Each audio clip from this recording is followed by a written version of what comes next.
అందరికీ నమస్కారం. శ్రీమాత్రే నమః. కార్తీక పురాణంలో 11వ అధ్యాయం మందరుడు పురాణ మహిమ. ఓ జనక మహారాజా, ఈ కార్తీక మాస వ్రతము యొక్క మహత్యమును గురించి అనేక ఉదాహరణలు చెప్పారు. ఇంకనూ దీని గురించి ఎంత చెప్పినను ఎంత వినినను తనివి తీరదు. ఈ మాసమందు విష్ణువును అవిసెపూలతో పూజించిన ఎడల చాంద్రయాన వ్రతము చేసినంత ఫలము కలుగును.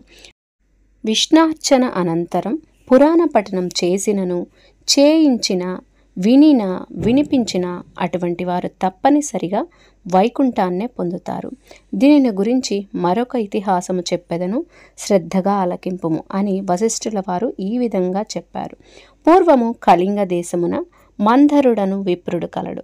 అతడు ఇతరుల ఇళ్లలో వంటలు చేయుచు అక్కడే భుజించుచు మధ్య మాంసాది పానీయములు సేవించుచు భగవంతుణ్ణి పూజించగా స్నాన జపాదులు చేయక ఆచారములను పాటించక దురాచారుడై మెరుగుచుండెను. అతని భార్య మహాసాధ్వి, గుణవంతురాలు, శాంతమంతురాలు. భర్త ఎంత దుర్మార్గుడైనను పతియే ప్రత్యక్ష దైవముగా భావించి విసుగు చెందక సకలోపచారములు చేయుచు పతివ్రత ధర్మమును నిర్వర్తించుచుండెను. మందరుడు ఇతరుల ఇండ్లలో వంటవాడిగా పని చేయుచున్నను ఇల్లు గడవక చిన్న వర్తకము కూడా చేయసాగాను. ఆఖరికి దాని వలన కూడా పొట్ట గడవకపోయేసరికి దొంగతనములు చేయుచు దారి కాచి బాటసారులను బాధించి ఉన్న ధనము వస్తువులు అపహరించి జీవించుచుండెను. ఒక రోజున ఒక బ్రాహ్మణుడు అడవి దారిన పడిపోవచుండగా అతనిని భయపెట్టి కొట్టి ధనమును దొంగతనం చేసి పోతున్నాడు. అప్పుడు మరొక కిరాతకుడు వచ్చి ధనాశచే వారిద్దరినీ చంపి ధనము మూట కట్టుకొని వచ్చుచుండెను. సమీపమందున్న ఒక గుహము నుండి ఒక పులి గాండ్రించుచు వచ్చి కిరాతకునిపై పడెను. కిరాతకుడు దానిని కూడా చంపెను. కానీ ఆ పులి కూడా తన పంజాతో కిరాతకును కొట్టినందువలన ఆ దెబ్బకు కిరాతకుడు కూడా చనిపోయాడు. ఈ విధంగా ఒకే కాలమున యమలోకమునకు నలుగురు 4 విధాలుగా హత్యలు చేసి చనిపోయినందువలన ఆ నలుగురు కూడా యమలోకమున అనేక శిక్షలు అనుభవించుచు రక్తము కక్కుచు బాధపడుచుండిరి. మందరుడు చనిపోయిన నాటి నుండి అతని భార్య నిత్యము హరినామ స్మరణ చేయుచు సదాచారవర్తిని అయి భర్తను తలుచుకుని దుఃఖించుచు కాలము గడుచుండెను. కొన్నాళ్లకు ఆమె ఇంటికి ఒక ఋషి పుంగవుడు వచ్చెను. ఆ వచ్చిన ఋషిని గౌరవంగా ఆహ్వానించి అర్ఘ్యపాద్యాదులచే పూజించి, స్వామి, నేను దీనురాలను, నాకు భర్త గాని సంతతి గాని లేరు. నేను సదా హరినామ స్మరణ చేయుచు జీవించుచున్నదానను. కాబట్టి నాకు మోక్ష మార్గము ప్రసాదించమని బ్రతిమాలికొనెను. ఆమె వినయమునకు ఆచారమునకు ఆ ఋషి సంతోషించి, అమ్మా, ఈ దినము కార్తీక పౌర్ణమి, చాలా పవిత్రమైన దినము. ఈ దినమును వృధాగా పాడు చేసుకోవద్దు. ఈ రాత్రి దేవాలయంలో పురాణము చదువుదురు. నేను చమురు తీసుకొని వచ్చేదను. నీవు ప్రమిదను ఒత్తిని తీసుకొని రావలేను. దేవాలయంలో ఈ ఒత్తిని తెచ్చిన ఫలమును నీవందుకొనుము అని చెప్పిన వెంటనే అందుకు ఆమె సంతోషించి వెంటనే దేవాలయంకు వెళ్ళి శుభ్రం చేసి గోమయం చే అలికి ముగ్గులు పెట్టి తానే స్వయంగా వత్తి వేసి 2 వత్తులు చేసి ఋషి తెచ్చిన నూనెతో ప్రమిదలో పోసి దీపారాధన చేశాను.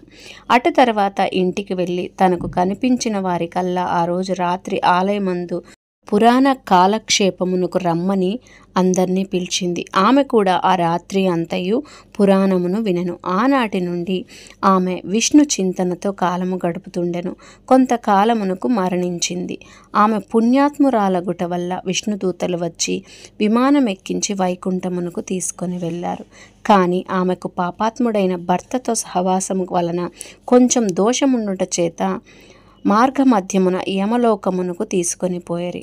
అక్కడ నరకముందు మరి ముగ్గురితో బాధపడుతున్న తన భర్తను చూసి, ఓ విష్ణుదూతలారా, నా భర్త మరి ముగ్గురును ఈ నరక బాధపడుతున్నారు.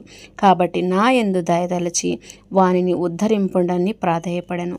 అంత విష్ణుదూతలు, అమ్మ, నీ భర్త బ్రాహ్మణుడై ఉండియు స్నాన సంధ్యాదులు మాని పాపాత్ముడైనాడు. 2వ వాడు కూడా బ్రాహ్మణుడైనను అతడు కూడా ధనాశచే ప్రాణహితుణ్ణి చంపి ధనము అపహరించను. 3వ వాడు 4వ వాడు పూర్వము ద్రవిడ దేశమున బ్రాహ్మణుడై జన్మించినను అనేక అత్యాచారములు చేసి ద్వాదశి రోజున కూడా మాంస భక్షణ చేసినారు కాబట్టి పాపాత్ముడైనాడు. అందుకే ఈ నలుగురు నరక బాధలు పడుచున్నారు అని వారి చరిత్రలు చెప్పారు. అందుకు ఆమె చాలా విచారించి, ములారా, నా భర్తతో పాటు మిగిలిన ముగ్గురిని కూడా ఉద్ధరింపండని ప్రార్థించగా, అందుక దూతలు, అమ్మ, కార్తీక శుద్ధ పౌర్ణమి నాడు నీవు ఒత్తివేసిన ఫలమును ప్రమిద ఫలమును కిరాతకునకు పురాణ పఠనము వలన వచ్చిన ఫలమును ఆ విప్రునకు దారపోసినచో వారికి మోక్షము కలుగునని చెప్పక, అందుకు ఆమె అట్లే దారపోసెను.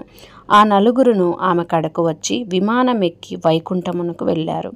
కావున ఓ రాజా, కార్తీక మాసమున పురాణం వినుట వలన, దీపం వెలిగించుట వలన ఎట్టి ఫలము కలిగినదో వింటివా అని వశిష్ఠుల వారు జనక మహారాజుతో అన్నారు.